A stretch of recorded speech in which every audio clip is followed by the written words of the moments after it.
ஸ்ரீமதே ராமானுஜாய நமஹ. ஜன்மாதிதிகரணம் பூர்வபக்ஷம் பார்த்துள்ளோம். பூர்வபக்ஷி என்ன சொன்னா, ஜன்மாதிதிகரணத்துல என்ன விசாரம், பிரம்மத்தை பத்தி அடையாளம் காண முடியுமா, பிரம்மத்தை மற்ற பொருள்களை காட்டிலும் வேறுபட்டதாக அறிய முடியுமா அப்படின்றதுதான் ஜன்மாதிதிகரணத்தினுடைய விசாரம். தைத்திரிய உபனிஷத்துல என்ன சொல்லப்படுறது, உலகம் எதனால் படைக்கப்படுகின்றதோ, எதனால் காக்கப்படுகின்றதோ, எதனிடத்தில் லயிக்கின்றதோ அது பிரம்மம் என்று உபனிஷத் சொல்ல, இதோ இந்த உபனிஷத் வாக்கியம் இருக்கே, இதுதான் பிரம்மத்துக்கு அடையாளம். மற்ற பொருள்களை காட்டிலும் வேறுபட்டு டிஸ்டிங்டா எப்படி பிரம்மத்தை அறிஞ்சிக்க முடியும், பிரம்மம்னா என்ன அப்படின்னு கரெக்டா எப்படி புரிஞ்சுக்க முடியும்னா, இதோ இந்த வாக்கியம் இருக்கே, உலகத்தை படைக்கக்கூடியது பிரம்மம், உலகத்தை அழிக்கக்கூடியது பிரம்மம் அப்படின்னு இருக்கே இந்த வாக்கியம். ஆகையினால் இதுதான் அடையாள வாக்கியம், லட்சண வாக்கியம் என்று சித்தாந்தி சொல்ல, அதுல என்ன பூர்வபக்ஷம் எழுந்தது, இந்த வாக்கியமானது ஒரு பிரம்மத்தை குறிக்க வல்லது அன்று, குறிக்க முடியாது இந்த வாக்கியத்தினால. ஏன், 3 அடைமொழிகள் உள்ளன.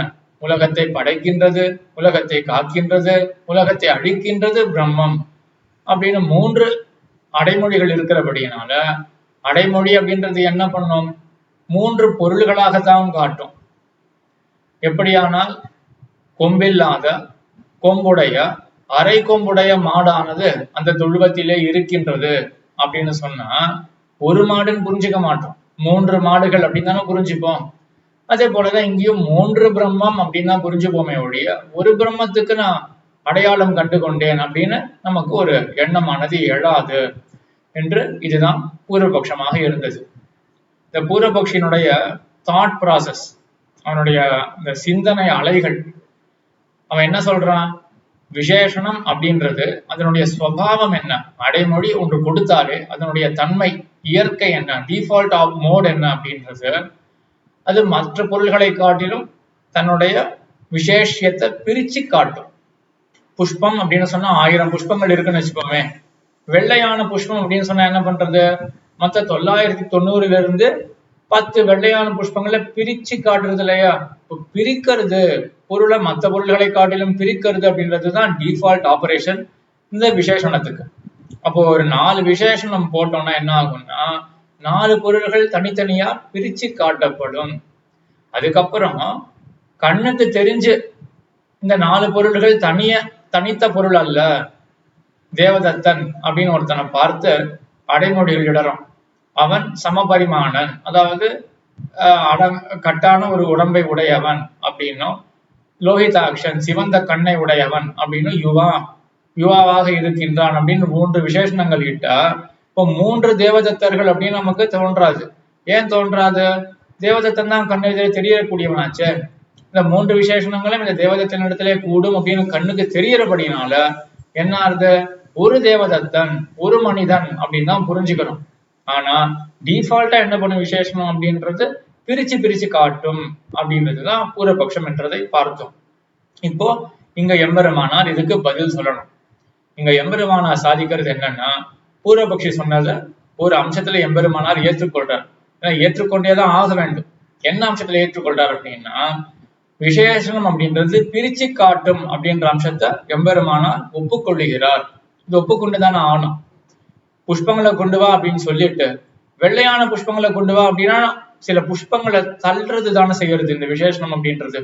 அப்ப விசேஷனம் அப்படின்றது பிரிவை ஏற்படுத்துறது, மற்ற பொருள்களை தள்ளுகிறது அப்படின்றதுல யாருக்குமே ஒரு விப்ரதிபத்தி, ஒரு வேறுபட்ட கருத்து அப்படின்றது சொல்லவே முடியாது. எல்லாரும் ஒப்புக்கொள்ள வேண்டியதான கருத்து தான் இது. விசேஷனம் என்ன பண்ணுன்னா பொருள்களை பிரித்து காட்டும் அப்படின்னு. ஆனா இங்க எம்பெருமானார் என்ன சாதிக்கிறாருன்னா, எப்படிப்பட்ட ஒரு பிரிவினை இந்த விசேஷணமானது சொல்லுகிறது என்பதை நோக்க வேண்டும் அப்படின்னு எம்பெருமானார் சாதிக்கிறார். எம்பெருமானார் என்ன சாதிக்கிறாருன்னா, வெள்ளையான அப்படின்னு விசேஷணம், அதை மட்டும் எடுத்துப்போம். வெள்ளையான என்னது அப்படின்றத விட்டுருவோம், அது கூட முக்கியம் கிடையாது. வெள்ளையான அப்படின்னு ஆரம்பிச்சாலே நமக்கு என்ன தோணும் என்றால், வெள்ளையான ஏதோ ஒரு பொருள் இருக்கு, அந்த பொருள்ல கருப்பு, சிவப்பு, மஞ்சள் இது போன்ற நிறங்கள்லாம் கிடையாது அப்படின்னு தள்ளப்படும். இதுதான் விசேஷனம் செய்யறது. வெள்ளையானன்னு சொன்னா வெள்ளையான ஏதோ ஒரு பொருள் இருக்க போறது, அது என்ன வேணாலும் இருக்கட்டும், அது மலரா இருக்கட்டும், வீடா இருக்கட்டும், வாசலா கட்டிலா இருக்கட்டும், என்ன வேணாலும் இருக்கட்டுமே, அது என்ன பண்ணுன்னா அந்த பொருள்ல கருப்போ மஞ்சளோ சிவப்போ இது போன்ற நிறங்கள்லாம் கிடையாது அப்படின்னு தள்ளும். இதுதான் விசேஷணத்தினுடைய தன்மை அப்படின்னு. இப்ப பூர்வபக்ஷத்தை எப்படி நம்ம பார்க்கலாம்னா, 1000 பொருள்கள் இருக்கு. ஒரு விசேஷணத்தை போட்டோம்னா என்ன வருதுன்னா 1000ல இருந்து 10 பிரிச்சு காட்டிடும். இப்படின்ற பிரிவு அதுதான் விசேஷணம் செய்யக்கூடியது அப்படின்னு பூர்வபக்ஷி சொன்னான். சொல்லிட்டு என்ன பண்ணான் அப்படின்னா, 4 விசேஷணங்கள் போட்டா தனித்தனியா 4 பொருள்கள் வந்துடும். அதுக்கப்புறம் கண்ணுக்கு தெரியறது என்ன தெரியறது, இந்த 4 பொருள்கள் தனித்தனித்து கிடையாது, ஒரே தேவதை தந்தான்னு கண்ணுக்கு தெரியற அப்படின்னால 4 ஒன்னா சேர்த்துடுவோம் அப்படின்னு. இதுதான் அவனுடைய தாட் ப்ராசஸ். விசேஷணம் என்ன பண்ணும் அப்படின்ற இடத்துல எம்பெருமானார் என்ன அருளி செய்யறாரு அப்படின்னா, இதை இந்த ஒரு வேக்கம் கிளீனர் போட்டு சக் பண்ற மாதிரி அந்த மாதிரி வச்சுக்க வேண்டாங்க. இது எப்படின்னா, மேக்னெட்ஸ் எடுத்துப்போமே, மேக்னெட்ஸ் நார்த் போல நார்த் போல ரிப்பல் பண்ணும் அப்படின்லாம் படிச்சிருக்கோம் இல்லையா. அந்த மாதிரி வெள்ளையான அப்படின்னு சொன்னவனே என்ன பண்றதுன்னா, இங்கேயும் ஒரு பிரிவினை தான். வெள்ளையானன்றது ஒண்ணு ரிப்பல் பண்ணிடுறது, தள்ளி விட்டுறது. என்ன தள்ளி விட்டுறது அப்படின்னா, சிவப்பான கருப்பான மஞ்சள் நிறம் பச்சை நிறம் அவற்றை எல்லாம் தள்ளி விட்டுடுறது. அப்ப அப்படி ஒரு பிரிவினையை இந்த வெள்ளையான அப்படின்றது ஏற்படுத்துறது. வெள்ளையான மலர்ந்த புஷ்பம் அப்படின்னு எடுத்துப்போம். இந்த வாக்கியத்துல வெள்ளையான புஷ்பம் மலர்ந்த புஷ்பம் அப்படின்னு இருக்கு. வெள்ளையானன்றது என்ன பண்றது, சிவப்பு கருப்பு பச்சை எல்லாத்தையும் தள்ளி விட்டுடுறது. மலர்ந்த அப்படின்றது என்ன பண்றது, மொட்டித்த வாடின உலர்ந்து போன உடைந்து போன உதிர்ந்து போன என்னன்னா வச்சுப்போமே. இப்ப மலர்ந்து அல்லாத என்னென்ன தன்மை இருக்கோ அது எல்லாத்தையும் தள்ளி விட்டுடுறது. இப்ப வெண்மையான அப்படின்றது சில தன்மைகளை தள்ளி விட்டுடுறது, மலர்ந்து அப்படின்றது சில தன்மைகளை தள்ளி விட்டுடுறது. அப்புறம் புஷ்பம் அப்படின்னு வெள்ளையான வெண்மையான என்னது, அது வெள்ளையான மலர்ந்த என்னது புஷ்பம் அப்படின்னு இப்படி வாக்கியம் இருக்கு. இந்த வாக்கியத்துல வெள்ளையான தள்ளப்பட தன்மைகள் சிலது இருக்கா, அதே போல மலர்ந்து அப்படின்னு சொல்றதுனால தள்ளப்படுற தன்மைகள் சிலதெல்லாம் இருக்கு இல்லையா. இந்த எல்லா தன்மைகளும் சேர்ந்து வெண்மையான மலர்ந்த எல்லாமே சேர்ந்து இப்போ ஒரே புஷ்பத்துல இருக்கிறதுல ஒரு குறையுமே கிடையாது அப்படின்னு நம்ம மனசானது யோசிக்கும். இப்படின்னு தான் டிஃபால்ட் ஆபரேஷன். இப்ப என்னதுன்னா, இந்த சப்தத்துக்கு எல்லா விசேஷணங்களையும் ஒண்ணு சேர்க்கிறது, இதுதான் டிஃபால்ட் ஆபரேஷன். இதுதான் இங்க பூர்வபக்ஷத்துக்கும் சித்தாந்தத்துக்கும் இருக்கக்கூடிய வாசிய நல்லா புரிஞ்சுக்கணும். பூர்வபக்ஷத்துல என்ன ஆச்சு, அவன் 4 விசேஷணங்களை போட்ட உடனே டிஃபால்ட்டா என்ன பண்றதுன்னா 4 தனித்தனியா அந்த சூப்பர் செட்ல இருந்து 4 தனித்தனியா என்டிட்டிஸ் 4 விசேஷங்கள் தனித்தனியா வந்துடுறது. அதுக்கப்புறம் கண்ணுக்கு ஒரு கால் தெரிஞ்சதுன்னா அந்த பொருள் 4ம் சேர்க்கப்படுறது இப்படின்றதுதான் பூர்வபக்ஷத்தினுடைய ஆபரேஷனா இருந்தது. சித்தாந்தத்துல எப்படின்னா விசேஷணங்கள் பண்றது அப்படின்னா, விசேஷணங்கள் தள்ளுறது. ஆனா எப்படின்னா 1000ல இருந்து ஒரு பொருளை தனியா பிரிக்கிறது அப்படின்னு தள்ளல. இங்க எப்படி ஒரு பிரிவினைனா, வெள்ளையான அப்படின்னு சொன்ன உடனே அதுக்கு விருத்தமான தர்மங்கள் இருக்கு இல்லையா, அதெல்லாம் தள்ளப்படுறது. மலர்ந்தான்னு சொன்னா அதுக்கு விருத்தமான தன்மைகள் இருக்கு இல்லையா, அதெல்லாமே தள்ளப்படுறது. அதுக்கப்புறம் ஒரு பொருள் அப்படின்றதுதான் மனசுல படும். இங்க என்ன ஆகும்னா, இன்னொரு உதாரணம் எடுத்துப்போமே. வெள்ளையான மலர்ந்த புஷ்பம் அப்படின்னு இடத்துல இதுதான் நம்முடைய தாட் ப்ராசஸ் அப்படின்னு பார்த்தோம். உடைந்த கொம்புடைய முழு கொம்புடைய கொம்பற்ற மாடு அப்படின்ற உதாரணம் எடுத்துப்போம். இங்க என்ன ஆகுதுன்னா, உடைந்த கொம்புடைய அப்படின்னு இருக்கு இல்லையா, இது விசேஷனம். இது என்ன பண்ணும், எம்பெருமானார் சித்தாந்தத்துல என்ன பண்ணுது, உடைந்த கொம்புடைய அப்படின்றது கொம்பு உடைய அரை கொம்புடைய அப்படின்றத தள்ளி விட்டுடுமா. அடுத்த விசேஷனத்துக்கு வருவோம். உடைந்த கொம்புடைய அதுக்கு போல அரை கொம்புடைய. இப்ப அரை கொம்புடைய அப்படின்ற விசேஷனம் இருக்கு. இது என்ன பண்றது, உடைந்த கொம்புடைய முழு கொம்புடைய அப்படின்றத தள்ளி விட்டுடுறது. இப்போ இங்கதான் விரோதம் சேர்றது. ஒரு விசேஷனம் என்ன பண்றது, உடைந்த கொம்புடைய அப்படின்றது அரை கொம்புடைய அப்படின்றத தள்ளி விட்டுடுறது. அரை கொம்புடைய அப்படின்றது என்ன பண்றது, அது உடைந்த கொம்புடைய அப்படின்றத தள்ளி விட்டுடுறது. எப்படி ஒரே ஒரு பொருள்ல ஒரு தன்மையானது இருக்கோ இல்லை அப்படின்னு எப்படி சொல்ல முடியும். அப்ப இங்கதான் விரோதம் வருது இல்லையா. ஆகையினால எங்க விரோதம் இருக்கு அப்படின்னு தெரியறதோ அங்க பொருளானது பிரிக்கப்படுகின்றது. அப்ப என்ன சித்தாந்தத்துலனா, 4 விசேஷணங்கள் இருந்ததுன்னா 4 விசேஷணங்கள் டிஃபால்ட்டா ஒரு விசேஷத்துல சேர்ந்துடும். எப்ப பொருளானது பிரிக்கப்படும் அப்படின்னா, பிரத்யக்ஷத்தினால நமக்கு தெரிஞ்சிருக்கு இந்த 2 தன்மைகள் ஒரு இடத்துல இருக்காது அப்படின்னு தெரிஞ்சிருச்சுன்னா நம்ம பிரிச்சுடுவோம். வெண்மையான மலர்ந்த புஷ்பம் இருக்கு இல்லையா, வெண்மை தன்மை மலர்ந்த தன்மை ரெண்டுமே ஒரு புஷ்பத்துல இருக்க முடியும், ஒரு குறையும் கிடையாது இல்லையா? அங்க ஒரே ஒரு விசேஷம் தான்.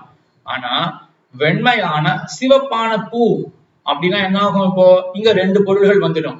ஏன் வருதுன்னா, வெண்மையானன்னு சொன்னா சிவப்பானது தள்ளப்படுறது, சிவப்பானன்னு சொன்னா வெண்மையானது தள்ளப்படுறது. அப்போ தள்ளப்படுற ஒரே ஒரு பொருள் எப்படி ஒரு விசேஷத்துல இருக்க முடியும்? ஆகையினால இங்க பிரிக்கப்படுறது அப்படின்றதுதான் நம்மளுடைய தாட் ப்ராசஸ்னு எம்பெருமானார் இந்த விசேஷமானது கேட்ட உடனே நம்ம மனசு எப்படி வேலை செய்யறது, நம்ம புத்தி எப்படி வேலை செய்யறது அப்படின்றத எம்பெருமானார் இப்படிதான் காட்டி அருளுகிறார். ஆக ஒரு சம்மரைஸ் பண்ணோம்னா, பூர்வபக்ஷத்துல என்ன ஆகுது? விசேஷணத்தை போட்டாலே பை டிஃபால்ட் நாலு விசேஷங்கள் போட்டா 4 தனித்தனி என்டிட்டிஸ் வந்துடும். அதுக்கப்புறம் கண்ணுக்கு தெரியறது 4 கிடையாது 1தான் அப்படின்னு தெரிஞ்சதுன்னா 4ஐயும் சேர்த்து ஒன்னாக்கிடுவோம். பிரம்மம் கண்ணுக்கு தெரியாது. இப்ப படைக்கிறது தனி, அழிக்கிறது தனி, காக்கிறது தனி அப்படின்னு 3 பிரம்மம் தனியா வந்துடும் அப்படின்னு பூர்வபக்ஷி சொன்னான். சித்தாந்தத்துல எம்பெருமானார் என்ன சாதிக்கிறாருன்னா, பூர்வபக்ஷியே நீ சொன்ன ஒரு அம்சம் சரிதான், விசேஷனம் பிரிச்சு காட்டுன்னு சொன்ன இல்லையா, பிரிச்சு காட்டும் தள்ளி விட்டுடும் அப்படின்றது நீ சொன்னது ஒரு அம்சம் சரிதான். ஆனா எப்படி பிரிச்சு காட்டுறது, எப்படி தள்ளி விடுறது அப்படின்னா, வெண்மையான விசேஷணத்தை போட்டோமே என்றால் அதுக்கு விருத்தமாக இருக்கக்கூடிய மற்ற தர்மங்கள் அது தள்ளி விட்டுடும். என்னது? சிவப்பு, மஞ்சள், கருப்பு அப்படின்ற நிறங்கள், விருத்தமான நிறங்கள் இருக்கு இல்லையா, அதெல்லாம் தள்ளி விட்டுடும். ஆக விசேஷனம் மத்த விருத்தமான தர்மத்தை தள்ளி விட்டுடும். ஆனா பை டிஃபால்ட் என்ன பண்ணணும்னா 4 விசேஷணங்கள் சேர்ந்து ஒரு விசேஷத்துல இப்படிதான் நம்ம மனசானது வேலை செய்யும். அப்ப எங்க 4ஆக பிரியும் அப்படின்னா, எங்க சொல்லப்படுற தன்மையே விருத்தமாக இருக்கோ, வெண்மையான கருப்பான பூ அப்படின்னு சொல்ற இடத்துலயோ, உடைந்த கொம்புடைய, கொம்பற்ற, முழு கொம்புடைய மாடு அப்படின்ற இடத்துலயோ அங்க விருத்தமானதான் இருக்கு. ஆகையினால அங்கெல்லாம் பொருள்களானது பிரிக்கப்படும். பிரம்ம விஷயத்துக்கு வந்தோம்னா என்ன ஆகுது? இங்க படைக்கின்ற, காக்கின்ற, அழிக்கின்ற ஒரு விரோதமும் இல்லையே. ஆகையினால ஒரே பிரம்மம் தான் அப்படின்னு தான் நமக்கு தெரிய வரும் அப்படின்றத எம்பெருமானார்களே சித்தாந்தம் இங்க ஜன்மாதிதிகரணத்துல. இங்க ஒரு சந்தேகம் வருது, அது எப்படி விரோதம் இல்லைன்னு சொல்ல முடியும்? ஒரு பானையை ஒருத்தன் படைக்கிறான், அழிக்கிறான் அப்படின்னா விரோதம் தானே. எப்படி படைக்கிறதுன்றது வேற, அழிக்கிறதுன்றது வேற தானே அப்படின்னா சுலபமான பதில் தான். இங்க ஒரே காலத்திலே பண்ணலையே. ஒரே ஒரு குயவனானவன் அந்த பானையை பண்றான், 10 நிமிஷம் கழிச்சு அழிக்கிறான் அப்படின்றது விரோதம் கிடையாது இல்லையா? அதே கூடதான் பிரம்ம விஷயத்திலையும் படைக்கின்றது ஒரு காலத்திலே, அழிக்கின்றது மற்றொரு காலத்திலே. ஆகினால விரோதம் இல்லாதபடினால இந்த 3 விசேஷங்களும் சேர்ந்து ஒரே ஒரு பிரம்மத்தை குறிக்கிறதுக்கு தகுதி பெற்றவையே என்று இதுதான் இந்த ஜன்மாதிதிகரணத்தினுடைய சித்தாந்தம். இங்க விசேஷனம் உபலட்சணம் அப்படின்னு இன்னொரு அம்சம் இருக்கு. அதை இப்பவே பார்க்க வேண்டாம், அடுத்த பாடத்துல பார்க்கலாம், அடுத்த வீடியோல பார்க்கலாம். ஆனா அது என்ன, அந்த கான்செப்டுக்கு அடிப்படை அண்டர்லைன் என்ன விஷயம் அப்படின்றத இப்போ ஒரு கோடி காட்டி விட்டுடுறேன். பிரம்மத்துக்கு என்ன அடையாளம் அப்படின்னு பார்த்தோம்? உலகத்தை படைக்கின்றது எதுவோ அதுதான் பிரம்மம் அப்படின்னு பார்த்தோம் இல்லையா? இதுவும் ஒரு அடையாளம். உலகத்தை எது அழிக்கின்றதோ அது பிரம்மம், உலகத்தை காக்கின்றது எதுவோ அது பிரம்மம் அப்படின்னு பார்த்தோம். இப்போ பிரம்மம்னா என்ன அப்படின்னு ஒருத்தர் புரியணும்னா என்ன சொல்லணும் அவருக்கு பதில்? இப்போ உலகத்தை படைக்கின்றது எதுவோ அதுதான் பிரம்மம் அப்படின்னு சொன்னா அவர் புரிஞ்சின்றுவார் இல்லையா? புரிஞ்சின்றுவார் அப்படின்னு வச்சுப்போமே. ஆனா ஒரு சந்தேகம் வரும் இங்க. இப்போ பிரளய காலத்துக்கு போவோம். இப்போ பிரம்மம்னா என்ன? உலகத்தை படைக்கின்றது எதுவோ அதுதான் பிரம்மம். இப்போ பிரளய காலத்துல பிரம்மமே இல்லையா? ஏன்னா அங்க படைப்புன்றதே கிடையாது.